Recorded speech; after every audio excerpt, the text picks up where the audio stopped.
welcome to Diabetic 365. And today we have Scott, who has his daughter, Arden, diagnosed with diabetes when she was 2 years old. And thank you, Scott. Have a nice Father's Day. What did you do today? Oh, I took my son to baseball practice, and then I got some gifts that the kids made at school, some really nice gifts and cards, and then we went and saw Super 8. So now my family's making dinner, and I'm speaking with you.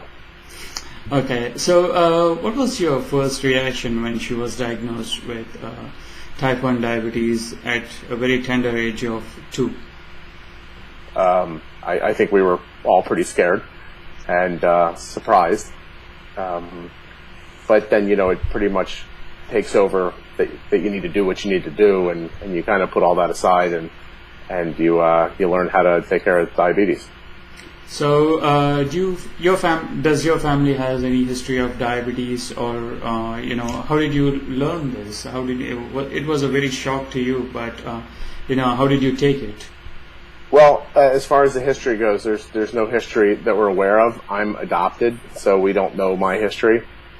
We do know that on my wife's side of the family, the females seem to have different autoimmune issues, celiac sprue, thyroid problems. So nobody seems to get the same thing twice, but that's the closest we can find to a common thread. Oh, okay. So how was your first week when she was diagnosed with diabetes? Oh, it was crazy. I mean, the first 4 days were spent in the hospital. We were out of state on a vacation. We didn't know where we were. I could make the trip from the beach house that our family was staying at to the hospital and back again, but I didn't know where else I was besides that. My wife never left the hospital. She stayed with Arden the entire time, and I would just run back and forth to see my son, who was with extended family. It went quickly, and it was, a whirlwind of learning new things and trying to be accepting of what was happening and trying to figure out how to integrate it in your life. But it was scary, to say the least. So what are some of the new things that you learned at that time? Well, everything was new for me. I had never given anyone an injection. I had never checked someone's blood sugar. My wife had some training. She had attempted to be a nurse at some point, and she had done a lot of nursing school, so she had a little bit of experience with things like that. But I mean, the first shot I gave was into a rolled-up towel at the nurse's station outside of Arden's room, and everything was new. The carb counting, the idea of the insulin, the meters. There was nothing about it that I was familiar with. My a very close friend had type 1 diabetes when we were teenagers, but it wasn't managed then the way it is now. That's good. And so she was diagnosed at 2 years. How did you make insulin Arden's best friend? Was she very resistive at the beginning, or how did you take this up?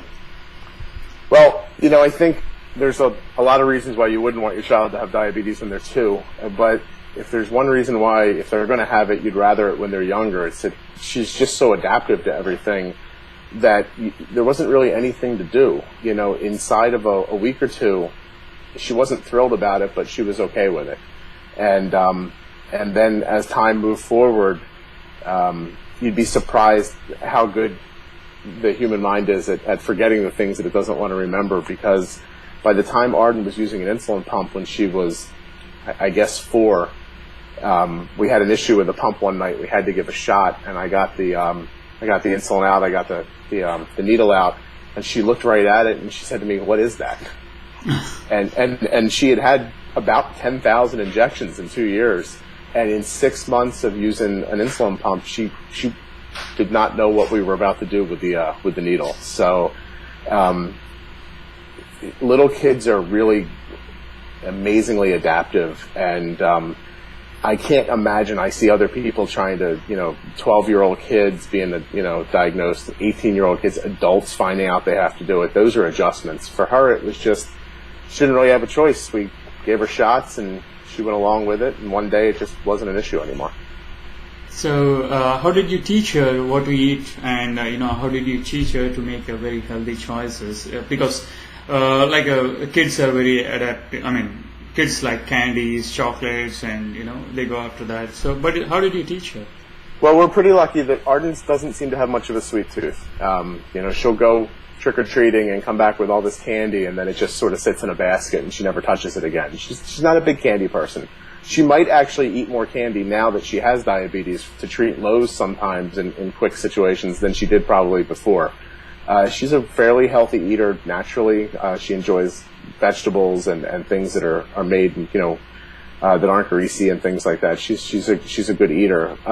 But we talk about it, how food affects her, why she'd want to make better choices. So I think the answer to the question is it's an ongoing conversation, and it's just like teaching your child anything else. You just keep reinforcing it until one day it just starts to happen without you, Yeah, exactly.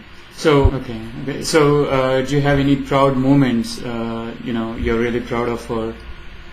She's taking this from, 2 years. Of Arden. Oh my gosh. Every second you're stunned by how amazing they are and how well they handle something that if it was thrown on most adults, they would just, they would crumble and they'd spin in circles and yell and scream and complain, and the kids just don't do that. She's probably the most amazing person I know at her little age. I just changed her insulin pump right before you called me, and it took 4 minutes, and besides the fact that she doesn't like the adhesive pulled off at the end, she didn't bat an eye, she didn't move, it doesn't bother her. I can't imagine. I've tested her blood sugar. My wife and I have tested her blood sugar probably 9 times today, and she just sort of puts her hand out and it's over in a second.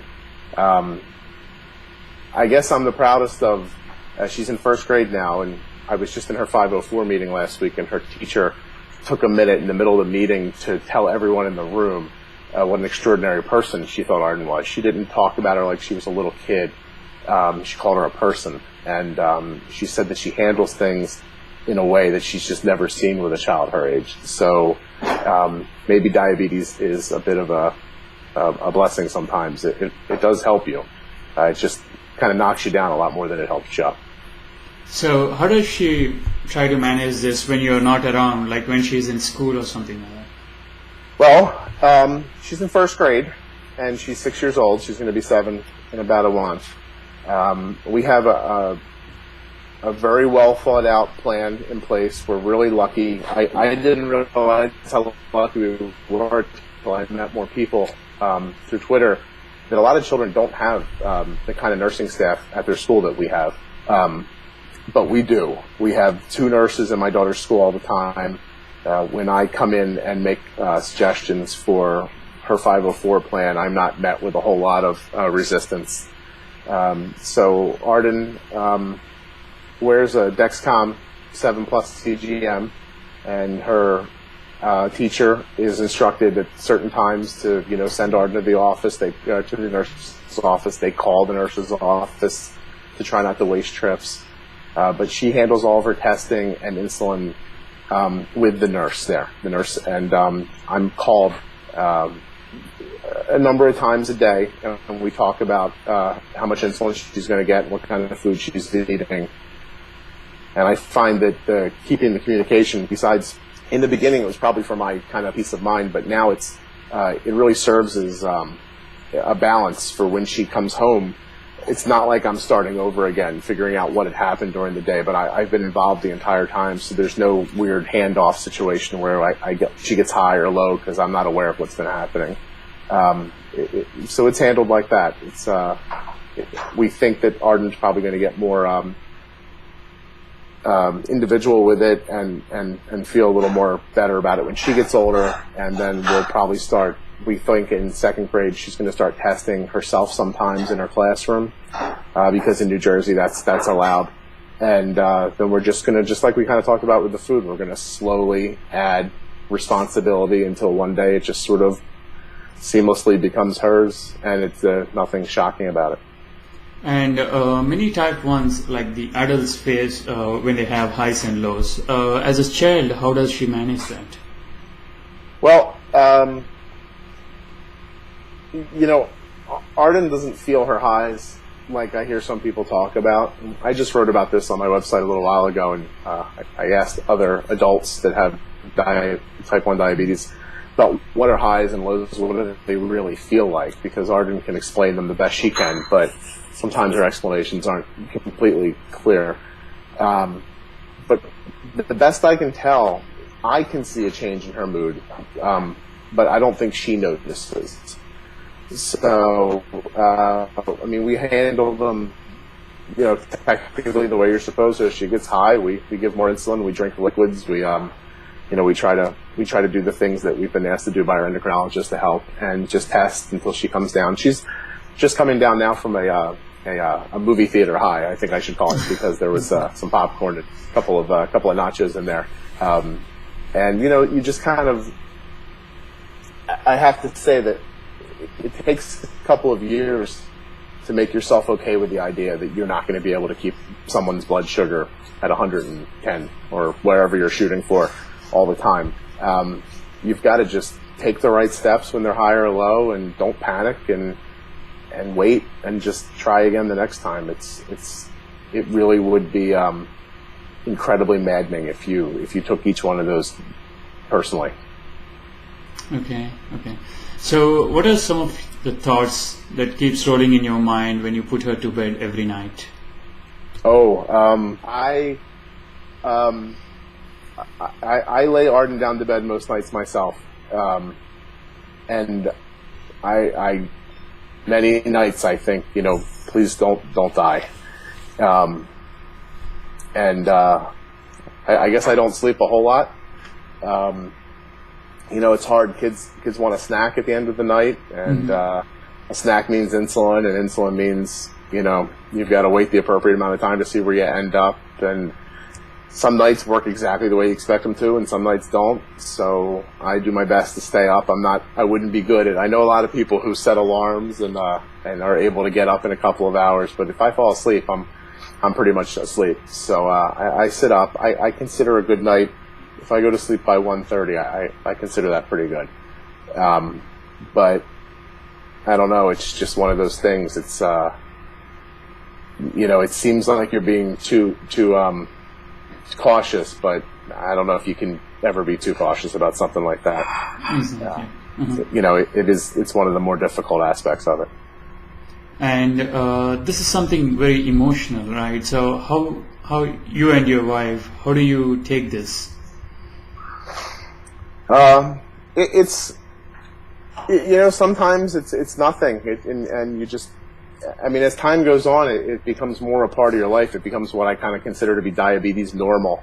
You know, we were packing up a few weeks ago, getting ready to go do something for Arden with a bunch of her girlfriends, and the kids started coming to the house, and they were coming in the front door, and there was a lot of voices, and people were moving around, and I'm in the kitchen with Arden, and I tested her, and she went out of nowhere. She dropped down to like 35, and she had insulin going, and I just got her a juice, and I got some stuff, and she's eating it and drinking, and I'm all calm, and another mother walks in, and I said, "Oh, I'm really sorry, I didn't come to the door." I said, "Arden's blood sugar's low," and then I noticed she started panicking, and I had to calm her down and take care of Arden's blood sugar, and I was very calm about it. I was actually, when it was over, I was proud of myself for how calm it was. But I could tell you that 2 years ago, it would have made my heart race. I would have been in a panic. If my wife was there, she would have been in a panic. At some point, the whole thing becomes maddening, and you start bickering with each other about what the right thing to do is, and you get something in your head that's the right thing to do, and she gets something in her head the right thing to do, and you all just want the best, and before you know it, sometimes it gets crazy, and understandably so.